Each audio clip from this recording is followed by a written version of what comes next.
about to be a grandparent again, so he's doing familial duties, and Councilmember Falcone is out due, again, to the passing of her husband, Vince Falcone. Again, our wishes go to her and her family. And so with me is Mayor Bloom. So we have a quorum for today.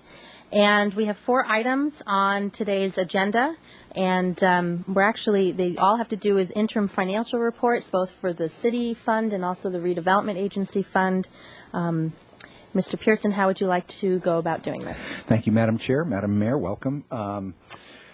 I think what we will do is, as you know, we have 2 sets of interim financial statements for each the redevelopment agency and the city, both July and August. And with your permission, I think we would just recommend skipping the July statements.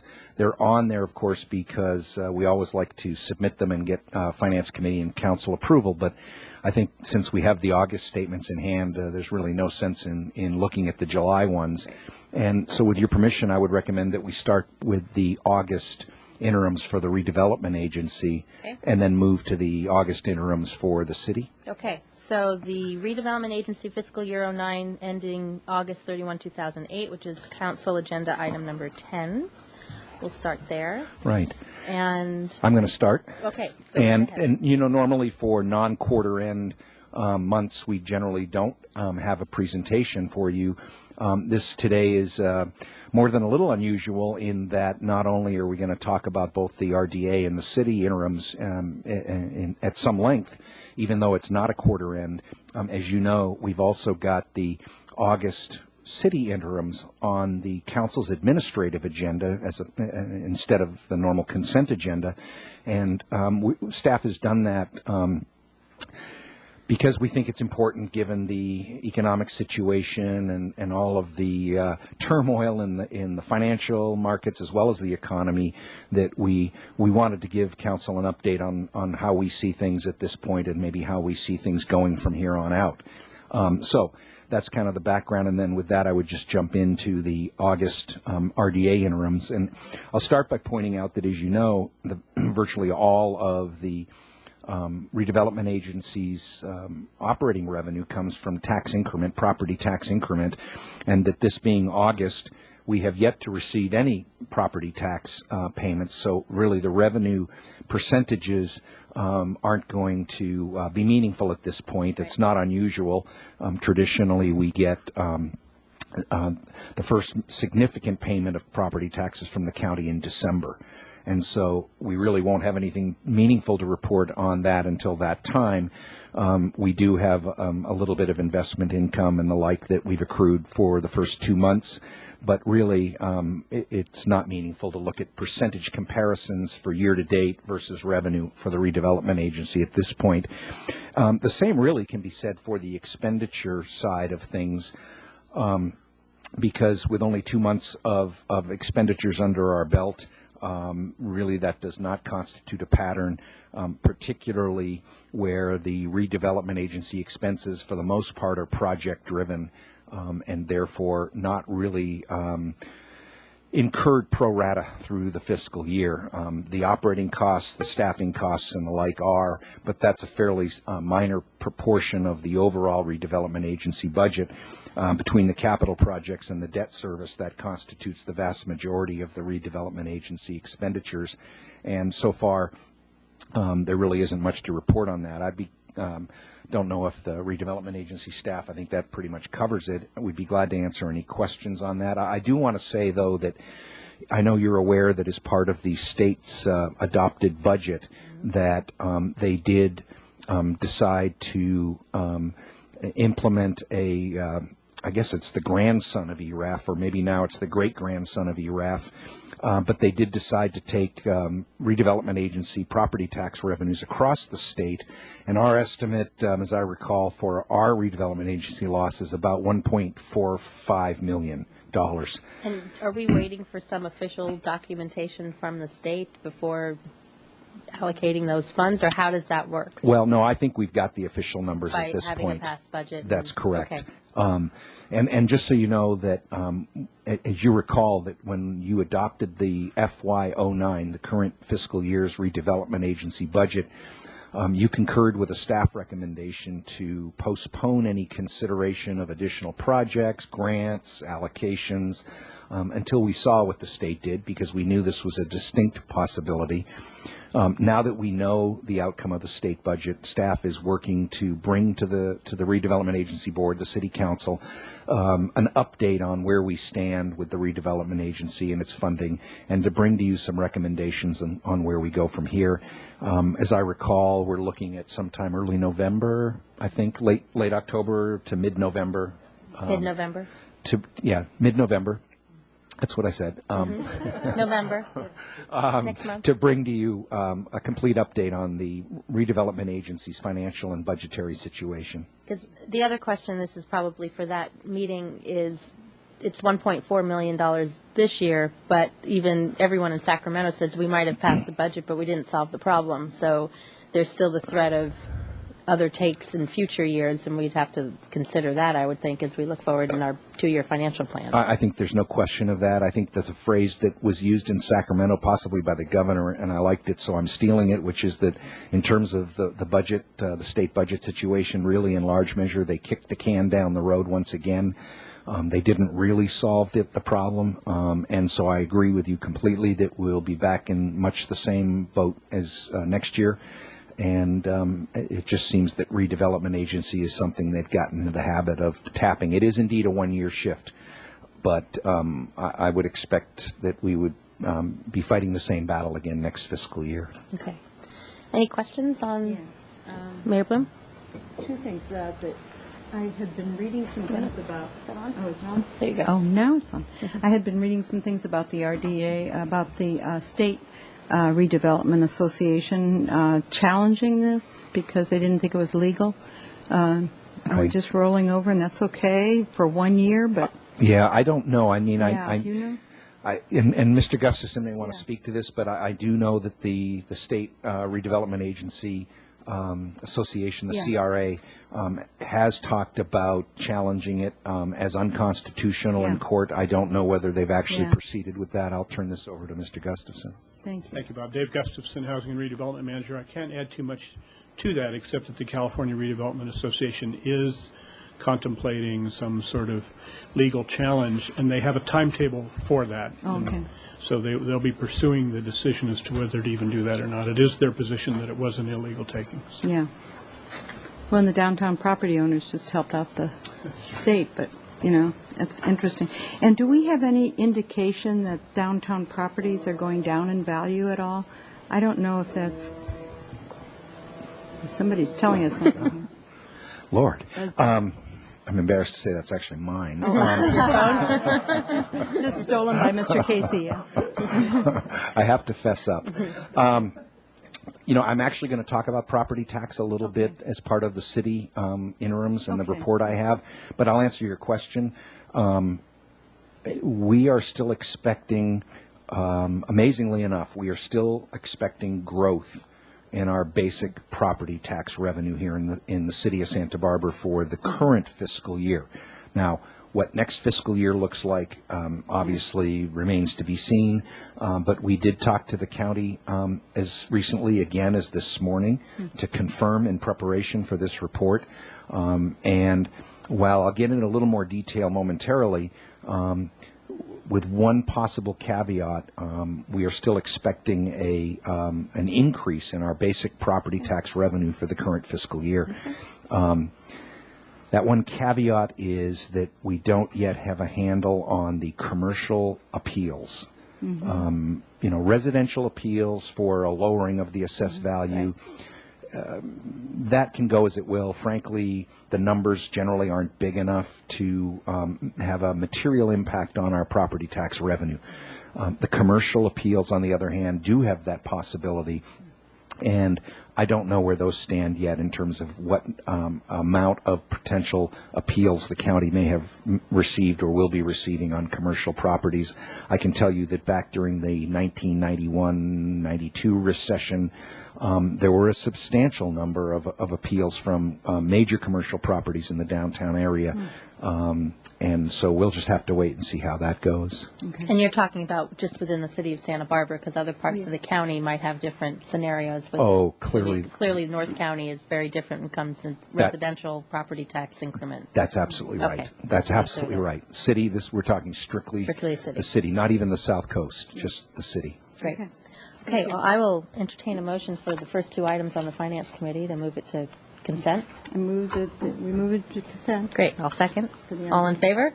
Aye. Aye? Okay, so carries to consent. Now on to items 3 and 4, which basically we're going to look at the August interim financial statements for the city's fund, the other city's fund. That's correct. Which is item 14 in the packet.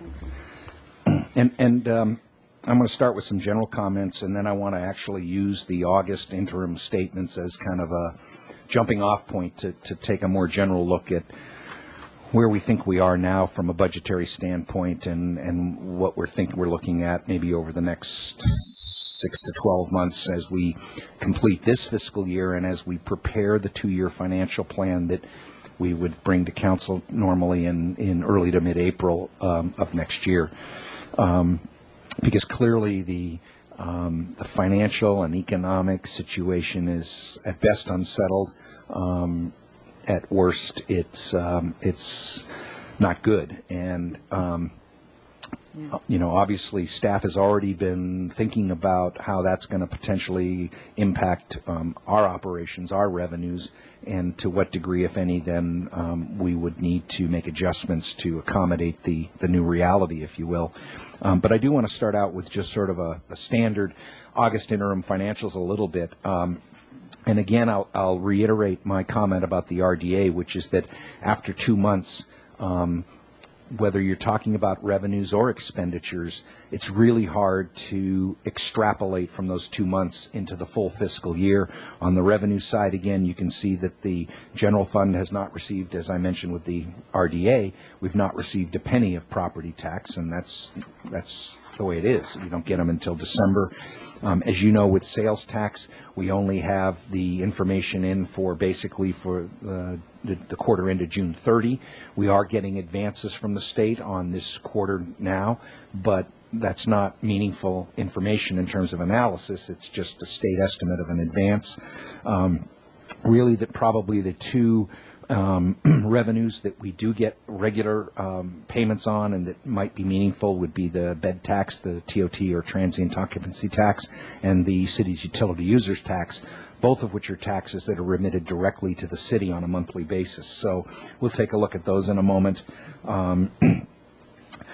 So on the revenue side, again, overall, it's very difficult to extrapolate. On the expenditure side, it's pretty much the same for a number of reasons. One is that, as you know, and we've explained this to the Finance Committee before, early in the year, encumbrances have an undue impact on the percentages, because when we present you on the expenditure side with the percent of budget consumed at any point in time, it's actual expenditures plus encumbrances.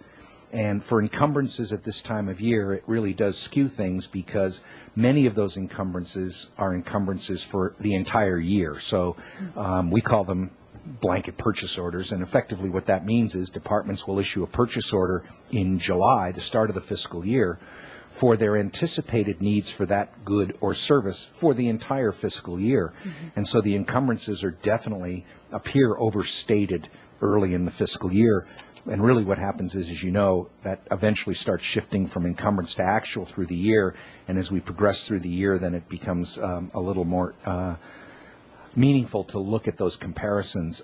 The other thing that can happen early in the year is that there are a number of significant one-time annual expenditures which appear early in the fiscal year. And I'll give you a couple of examples. In our risk management fund, we actually had we budgeted for an equity rebate, if you will, a rate rebate to the operating funds because of as we've talked to you before, about the good results we've had with our workers' comp program and how our claim costs are down dramatically over the last several years. That led to a buildup of reserves in the risk management fund, and as part of the budget this year, we decided to rebate a portion of those back to the operating funds. Well, that rebate of about $1.5 million roughly in the risk management fund was all booked in July. So if you look at the risk management fund, it looks like they're heavily overexpended early in the fiscal year, but that's because of a one-time expenditure. Having said that, from the expenditure side, I can tell you that staff does not see any significant concerns at this point in terms of being within budget. And on the revenue side, I'm going to talk a little bit more detail about those right now, in fact. I'll just ask first if there are any questions on the report itself before you get into. Okay, so when you see the 13.4% revenue and 19.3% expenditures on the general fund, don't freak out. That's correct. That's basically the absolutely translation. Right. Okay, but thank you, and please continue. Thank you. Up on the screen, I'm going to start with sort of an overview of a number four, in fact, of the significant general fund revenues. Mm-hmm. And my goal here is to do two things, is to look at our major significant general fund revenues, look at what we have budgeted for this fiscal year, and look at what the likelihood at this early date is of making that budget and where we stand in terms of those particular revenues. And I'm just going to start with an overview, and we'll take sales tax as the example to go through this slide with. You can see that really we're showing you both last fiscal year 2008, and the current fiscal year 2009. And so we'll start with fiscal year 08 with sales tax, and you can see that, as you know, when we build our budget, the first thing we have to do is estimate where we're going to end the year in revenues, and that is an estimate. And then at the end of the year, there's always some variance between what we estimated we'd end with and what we actually ended with. And that matters, as you'll see, and as you know. For sales tax, we had a year-end estimate of $20.2 million, roughly. When we actually finished the year, we ended up with almost $20.5 million, so slightly ahead of the year-end estimate. Now, why that's important is because if you follow it to 2009, you see that our budgeted number for this fiscal year is $20.4 million.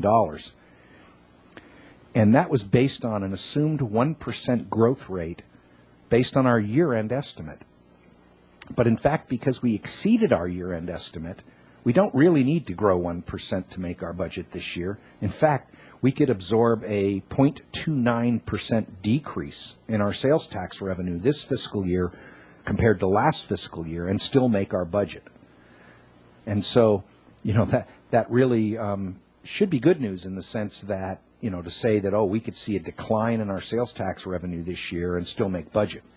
Now, as you'll see in a moment, 0.29%, at least so far this year, I would take that because that's not where we're at. But I do want to go through each of these. You see that with TOT, and I'm just going to skip to the 09 column, we budgeted for a 3% growth rate this fiscal year, but because we missed slightly our year-end estimate last year, we actually need to grow 3.08% this fiscal year to make budget.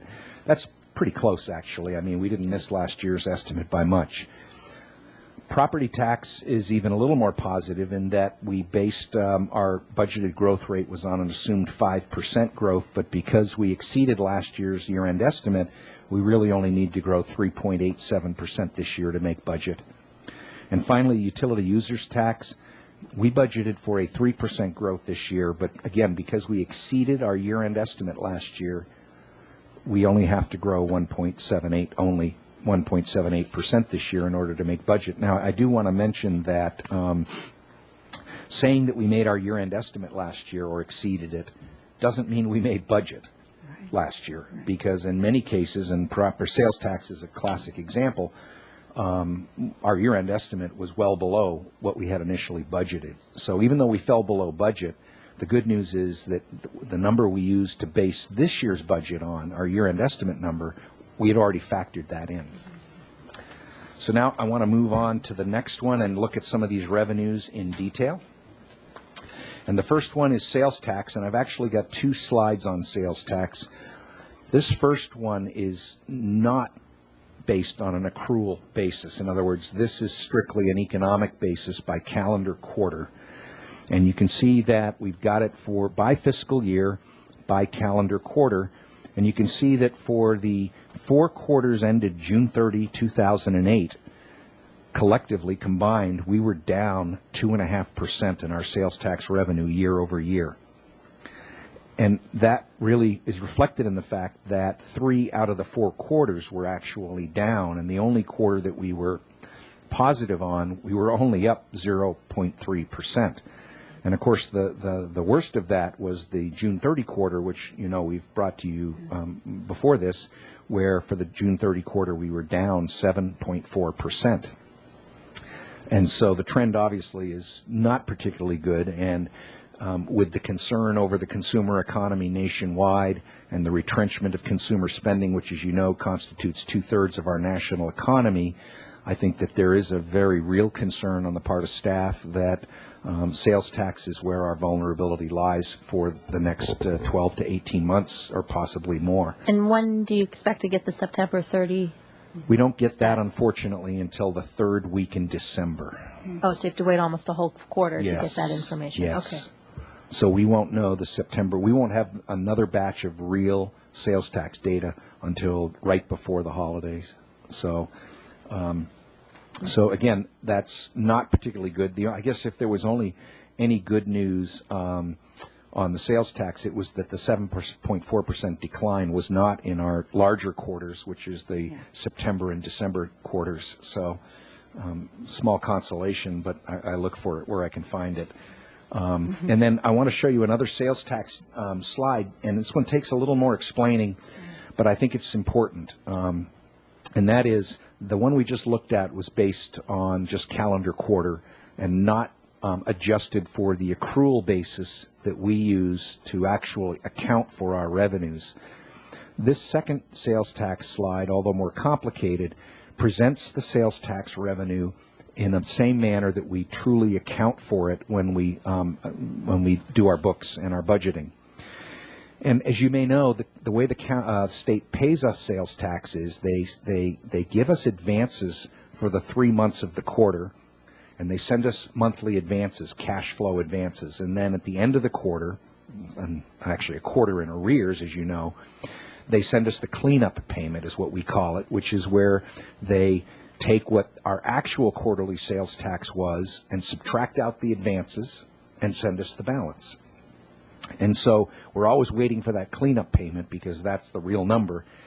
Unfortunately, according to government accounting standards that are imposed upon us by the Governmental Accounting Standards Board, the way we have to account for sales tax is the first sales tax payment that's included in any new fiscal year is the cleanup payment that we receive in September for the June quarter.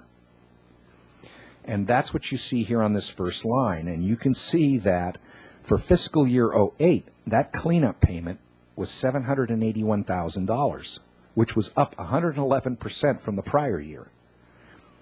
But this year, the cleanup payment was $57,000, or down 92.7% from the prior cleanup payment from the prior year. What that means is that we may have been down 7.4% overall, but in a sense, because the state over-advanced us, that pushed the revenue back into fiscal year 08. Artificially, it turns out, in retrospect, they didn't know at the time, I guess, but it means that we're starting out the year down 92.7% in our sales tax revenue. That's a pretty big hole to have to climb out of. You may recall that I said that when we developed our budget, we budgeted for a 1% increase in sales tax. In order to make that 1% increase now, given what we know for this one cleanup payment, we will have to grow 3.4% for the rest of the fiscal year just to make our budget. Now, I don't personally think that's likely. I mean, in good times, sales tax 3.4% is a healthy growth figure. In this environment, I think it's totally unrealistic to expect that we could sustain that kind of growth rate over the next 3 quarters, given the state of the economy as we see it today.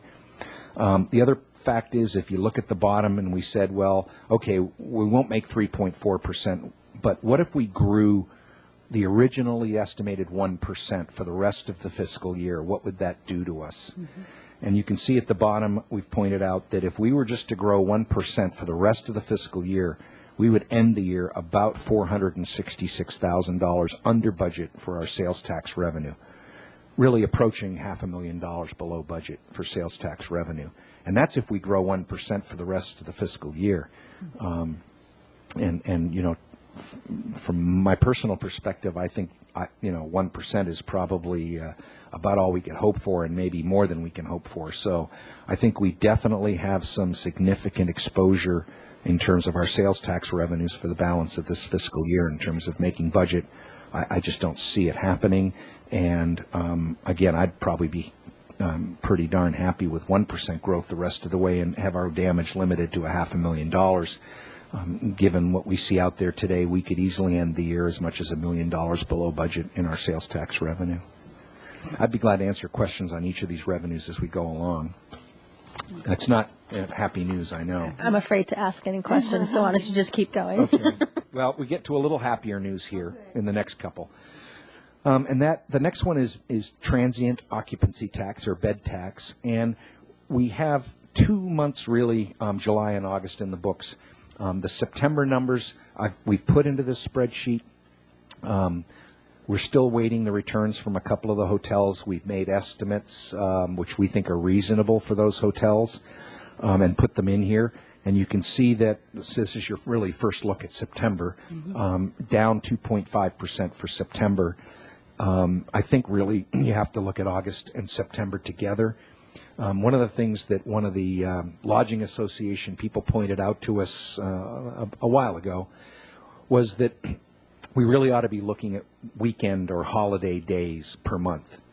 And I know that I pointed out to you in our revenue news for last month that August up 10.5%, but there was, a significant number of extra weekend or holiday days because of the way Labor Day fell. It fell, of course, it was September 1st, but it was a Monday, which really meant it fell on the long weekend in August, right? And so I think you have to look at August and September together. But the good news is, even with September being down 2.5%, year to date, we are up 3.6%, and we need to grow 3.1% to make budget. So for TOT, as we come into the slower season, if you will, we are still looking good, and we are still running a bit ahead of budget. Now, clearly not to the magnitude that could offset the sales tax declines that we might experience. But again, every bit helps, and TOT seems to be holding up well at this point. Mm-hmm. The next one, also fairly good news, is the utility users tax. And you can see that there's traditionally, over the years, whether good times or bad, there's fairly dramatic swings in given months, year to year. So, I mean, if you just look at last fiscal year, for example, FY08, you can see that overall we grew 4.2%, but the monthly variances ranged from a down 2.7% to up 13.4%. So you expect that kind of volatility, but through the first quarter of the fiscal year, we are up 4.6% over the prior year. And as you may recall from the very first slide, we need a growth rate of 1.78% to make budget. So we're clearly running ahead of budget in utility users tax this year as we are with the bed tax. So that's some good news. I do have a question back on sales tax. Do we know what sectors are doing well or not so well versus, restaurants versus retail versus cars, all that kind of thing? Is that broken down? Councilmember Schneider, we don't yet. We do get that detailed data, and frankly, we usually have it by now, but we don't. And so I'm hoping and expecting that we'll have it within the next week, and that we can start taking a look at the sectors. Particularly, I think a lot of people are predicting that one of the drivers of the decline that we experienced would be car sales. Right. No pun intended, but okay. Drivers of the... Oh, no pun intended. Right. That's true. But that's been nationally, too, so to see how that works... That's correct. ...locally here. Mm-hmm. And then with retail, with the holiday season coming up, that should be an interesting bellwether, I guess. Right. And I've seen, anecdotal evidence in, articles in the Pacific Coast Business Times about how local merchants are, I think, as they are nationwide, bracing for a not-so-good holiday season. But we'll see. And as soon as we get that detailed information and can analyze it, we'll certainly bring it to the Finance Committee. Staff gets to look at it on a business by business basis, but that is confidential information, and so we can only share it on an aggregate basis. But we certainly can present it in a way that makes it meaningful to you as decision makers and to the public at large. Sure. Well, and I'll just also say, in terms of these items, the sales tax, TOT, and UUT, as you went through, and you're about to go to property tax, I believe, that even though the percentages in each category might be up or down, they're not equal in terms of the amount of revenue they account for in the overall budget. So just because one is up a few percent and one's down a few percent doesn't mean that we're evening out in terms of the overall budget, because the number itself is different. Well, that's so absolutely just as, right. you know, to remind myself, but also those listening, that you can't just average out the ups and downs of each of the categories and see where you are, because they're different proportions of the budget. That's absolutely right. I mean, I'll give you an example of that. Sales tax, if you take the bed tax and the UUT, which we just talked about, and you combine them, they're only a couple $1 million more than sales tax alone. And so, you would need to see significant upward movement in more than one revenue to offset any declines we experience in sales tax. Actually, I'm not going to go to property tax next. I'm going to go to investment income. A topic that's been in the news, obviously, as much or more than the economy, is the crisis, I guess, would be the word, in the financial system. And with the Fed cutting rates again recently, 0.5 point, and a coordinated, practically worldwide rate adjustment, I did want to give you a look at investment income. For the first 3 months of the fiscal year, we're down 14% from the prior year. Now, that's not a surprise. We budgeted for a 10% decline. So we're actually declined more than we budgeted for, but we did budget a substantial decline in investment income. If we did not make last year's estimate, year-end estimate, and so while we budgeted for a 10% decline, we can really only afford to decline 6.9% this year if we want to make budget.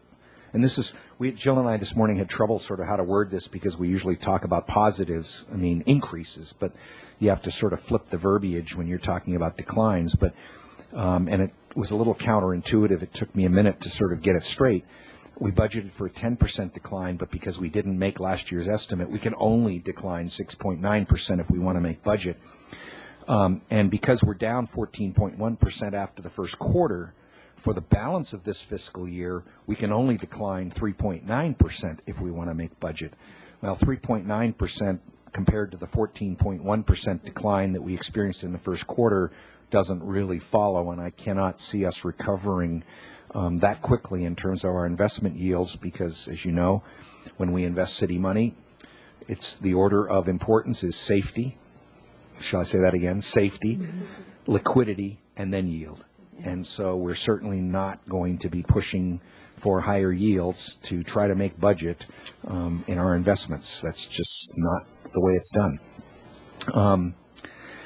And I know that I've been to the Finance Committee a couple times with the last quarterly investment reports to talk about the composition of the city's investment portfolio, to try to tell the Finance Committee that which I know you already know, but to help explain to the public as well that the city's investments are safe and secure, and that we don't have to worry as we see these crisis in the financial markets. We don't really have to be concerned, in my professional opinion, about the safety or security of the city's investments. And I want to take this opportunity one more time to go over that.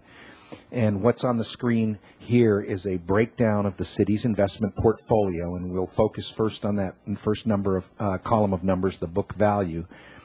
And you can see that the third column over gives you the percentage of the portfolio that is invested in each of these categories of investments. And so the State of California's Local Agency Investment Fund, which you know is our overnight money market fund run by the State of California, constitutes 17.3% of our portfolio. This is all as of September 30th, and $27.1 million. We have a single certificate of deposit in a local bank of $2 million. It constitutes just 1.28% of our portfolio. We have almost $4 million in U.S. Treasuries securities $3.988 million, constituting 2.5% of the portfolio. And then the two pieces that I want to talk about in a little more detail are the next one is the federal agency coupon issues. We have $98.5 million in federal agencies. Almost 63% of the portfolio is invested in federal agency securities. And for those that may not know, of course, federal agency securities, many of them have been heavily in the news over the last several months because federal agency securities include Fannie Mae, as it's called, and Freddie Mac. And the city does hold Fannie Mae and Freddie Mac debt obligations. And the chart at the bottom of the page shows the composition. The pie chart is the composition of the overall city portfolio. And again, you can see that federal agencies constitute 63% of our overall portfolio. And then the little bar to the right breaks out those federal agency securities into the four agencies, the four federal agencies, or as they're called sometimes, government-sponsored enterprises, or GSEs, in which the city holds bonds. The first one at the top in the blue is the Federal Farm Credit. 10% of our city portfolio is in the Federal Farm Credit Bank, securities issued by them, bonds issued by them. You've not heard any talk about the Federal Farm Credit Banks in the news lately, and that's because, at least to this point, there have been no issues with Federal Farm Credit. I know people have looked at it, people more knowledgeable about these things than certainly we are, and have not heard anything of any concern about the Federal Farm Credit Bank. And that holds true for the next one down, which is the largest portion of our agency securities, which is the Federal Home Loan Bank. They make mortgage loans, but they are substantially different than Fannie Mae and Freddie Mac. They are organized into 12 regional banks, just like the Federal Reserve is. They have far more restrictions on their activities than Fannie Mae and Freddie Mac ever had.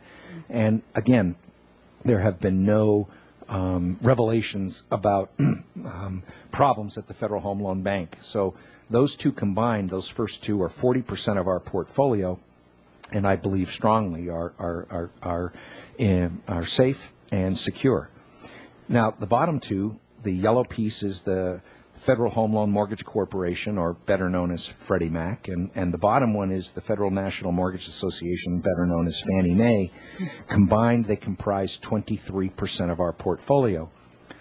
Now, to be clear, we don't own mortgages. We own bonds issued by Fannie Mae and Freddie Mac.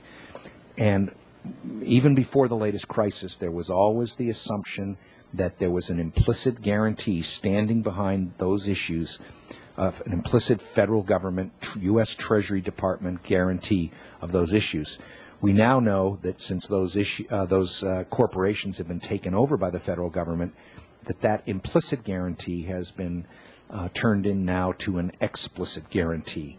So while for the time being we are not buying any more Fannie Mae or Freddie Mac securities, I would not hesitate to do so once things settle down a little bit, simply because they are now explicitly guaranteed by the U.S. government, as are U.S. Treasury. So they're effectively equivalent now to U.S. Treasury securities. So I think that I feel very good about the fact that the city's portfolio is invested in securities which are still liquid, meaning that we could sell them on any given day that we wanted to, and that are secure. So I'm not concerned about that. The last piece is we have about $17 million of securities in corporate securities, and I just thought I'd give you a listing, since it's a very short one, of what those corporations are that we own bonds in.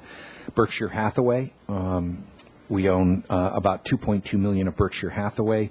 We own $7 million of General Electric Capital Corporation, which to my knowledge is still AAA rated. We own $4 million of Toyota Motor Credit. Now, that's not the car maker, that's their financing arm. And we own $4 million in Wells Fargo Bank, of bonds issued by Wells Fargo, which, as you may know, is one of the banks that has not been in the news lately. So I feel pretty good about those as well. So all in all, I think that as I've told the Finance Committee on a number of occasions, I feel very good that the city's portfolio is safe, secure, and earning us as much interest as we can earn, certainly in this current environment. You mentioned something last week that I think is worth repeating about how secure our funds are in the bank in terms of their required, Right. the regulations behind having municipal funds in a bank. Could you, I think just now is a good time to repeat that. I appreciate the reminder, of course. As you know, the city's bank is Santa Barbara Bank and Trust, and we, from time to time, had anywhere from $2 to $7 or $8 million in that bank. And you know that until recently, Federal Deposit Insurance only covered up to $100,000, and then they recently raised it to $250,000. And now I'm hearing talk just in the last 24 hours that they may be considering making that guarantee unlimited because of concerns over small businesses and the like. But the important thing to remember is that under California state law, banks must collateralize all public deposits that are in excess of federal insured limits. And so we'll just take the $250,000 FDIC limit that's in place now. So for our first $250,000 we have in the bank, we have federal deposit insurance. Under California state law, every dollar that we have that's more than that we have in the bank, they have to collateralize it. Now, what does that mean? That means that they have to take securities, treasury, bills, notes, bonds, and the like, and they have to actually put into a trust account for our benefit an amount of securities whose value is at least equal to the amount of deposits we have in their bank.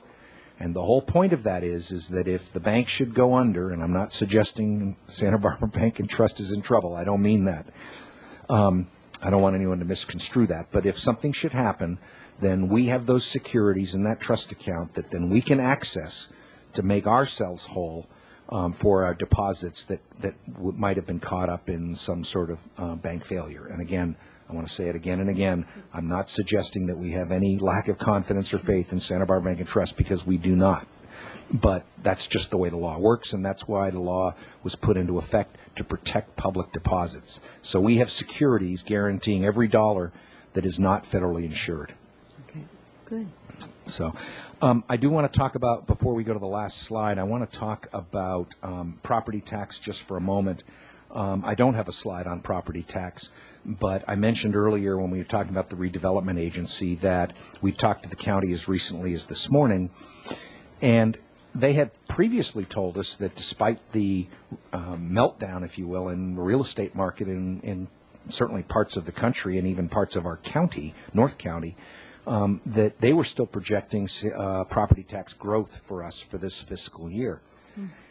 And again, we talked to them again this morning, and we updated the numbers, and we took another look at them, and really it hasn't changed. We are still expecting that we can make our property tax budget for this fiscal year. And you could remember from the very first slide, we actually had budgeted for 5% growth this year, but because we exceeded our year-end estimate last year, we really only need to grow about 3.87% this year. And with one or two variables that I'll mention in a moment, we feel pretty good that we're going to make that year-end estimate.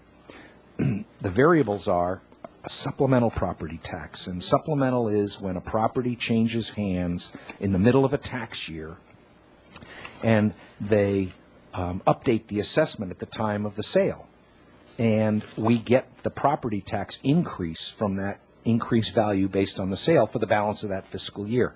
And that's what's really called supplemental property tax. Now, we know that real estate transactions are down, the number of them are down, and so the only vulnerability we really have, excuse me, in property tax is the amount of supplemental that we'll get this year. We've been averaging over the last 6 years about almost $900,000 a year in supplemental property tax. Our estimate this year, based on our overall property tax estimate, was $500,000, which we thought at the time was fairly conservative, almost half of what we had been getting over the last 6 years. I don't know where we stand yet on supplemental property tax. We're only 2 months into the fiscal year, but that's the one exposure really that we have in property tax, because the assessed roll is already set, and so we know what that is. And so we'll just have to wait and see what the supplemental brings. And again, we we already budgeted it to decrease by 50% from, over 900,000 to 500,000. We'll see if we were conservative enough as we go along, but that's the one exposure.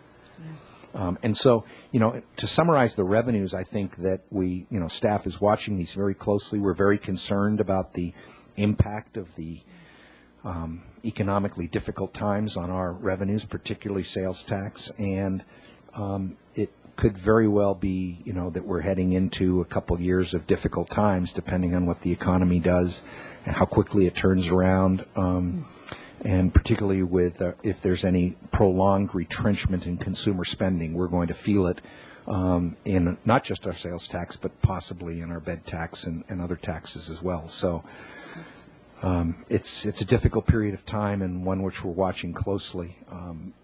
And I'm going to talk about just some brief expenditure issues and then summarize, and we'll be done.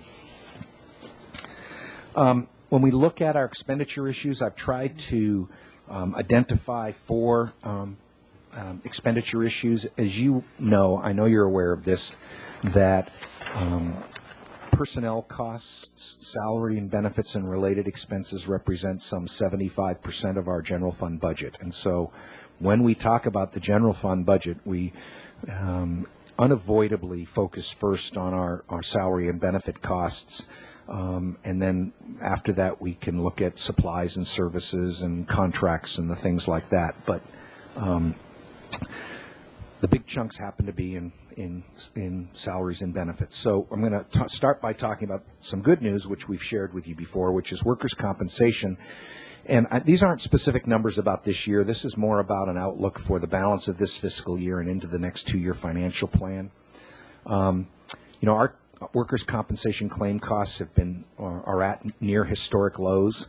That is this fiscal year so far, after only really 3 months, appears to be continuing that trend. And so the good news is that we've been able to slash our workers' comp rates that we charge for our self-insured workers' comp program to the funds and departments and programs throughout the city over the last couple years.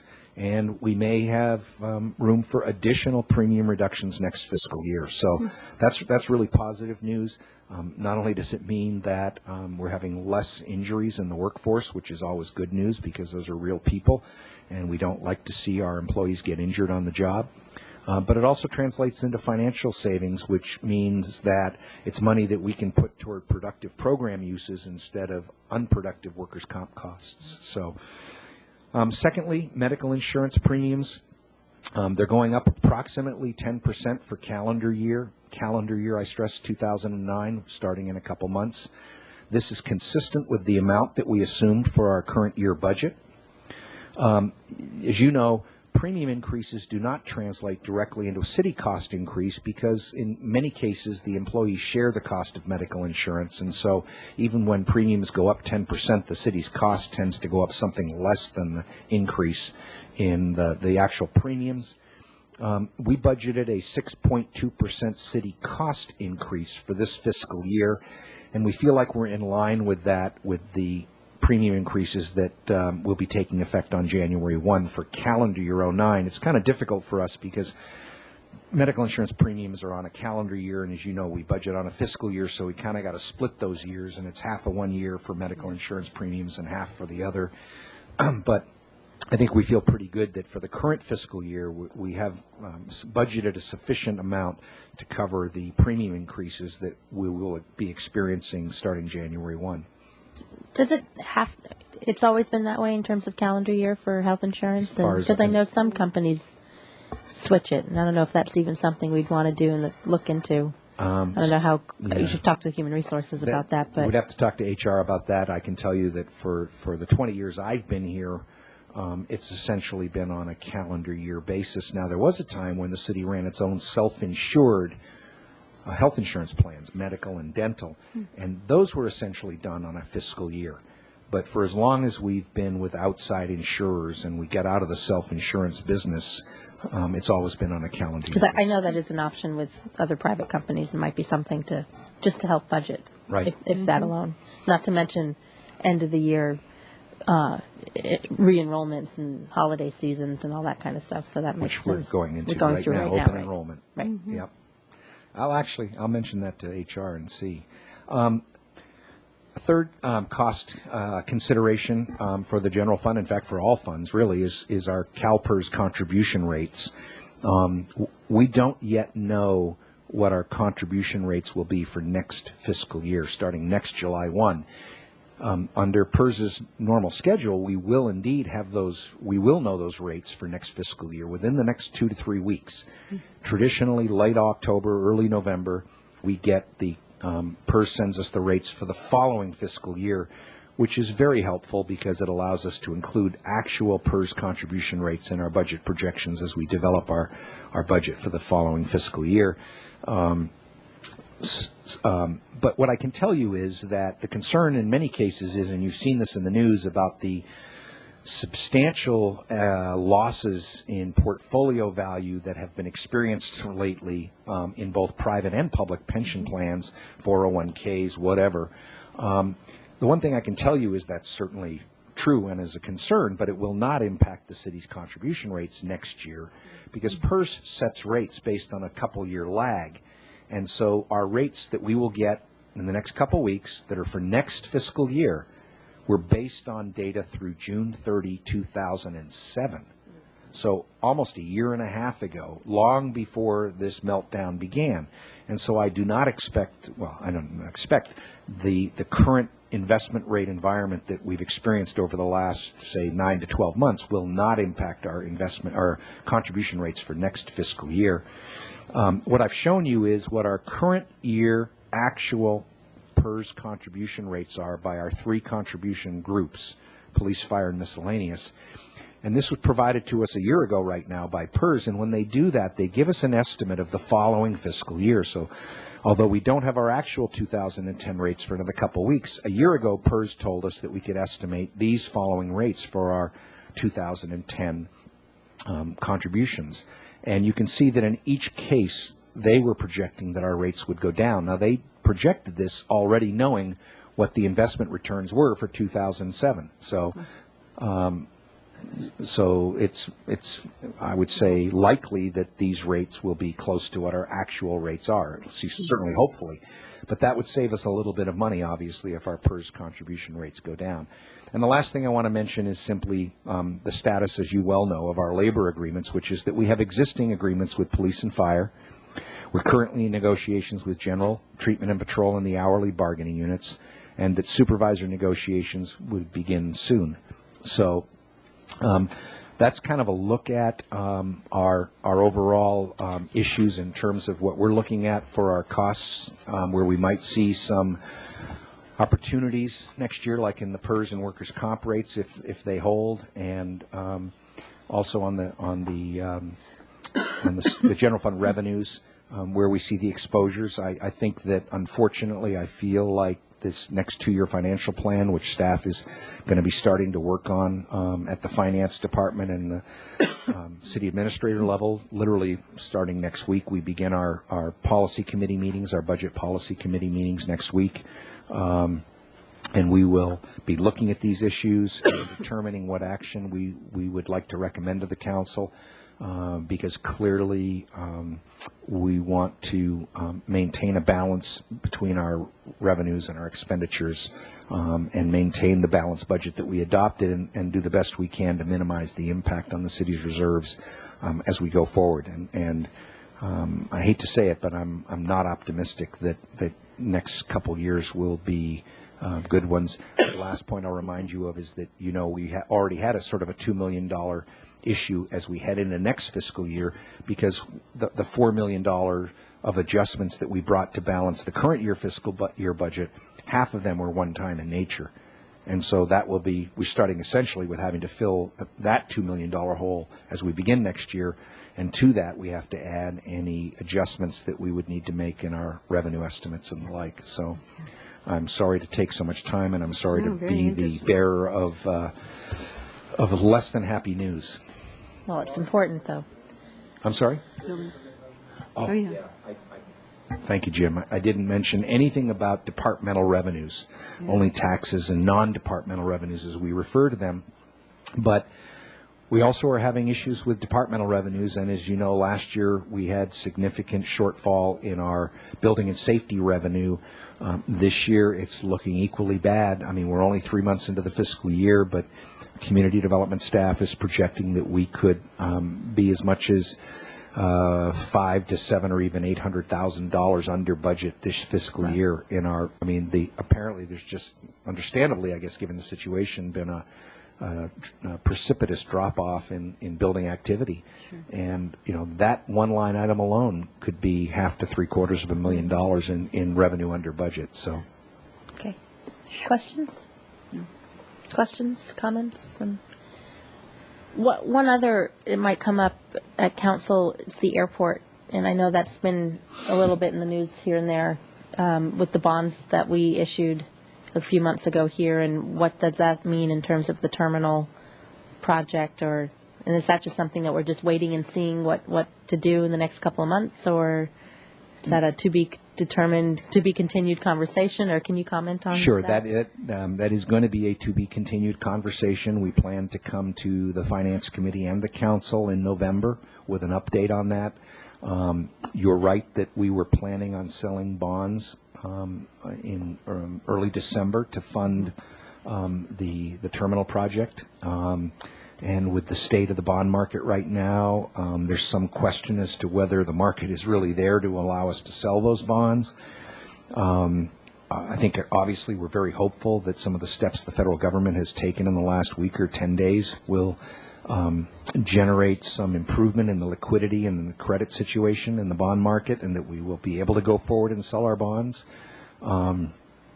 But that's something we're going to bring to both the Finance Committee and the Council in much greater detail next month as we get a better read on what's happening in the bond market in the wake of the government action, which was clearly designed to free up liquidity and to get the credit markets working again. We want to give it a little time to see if that seems to be working.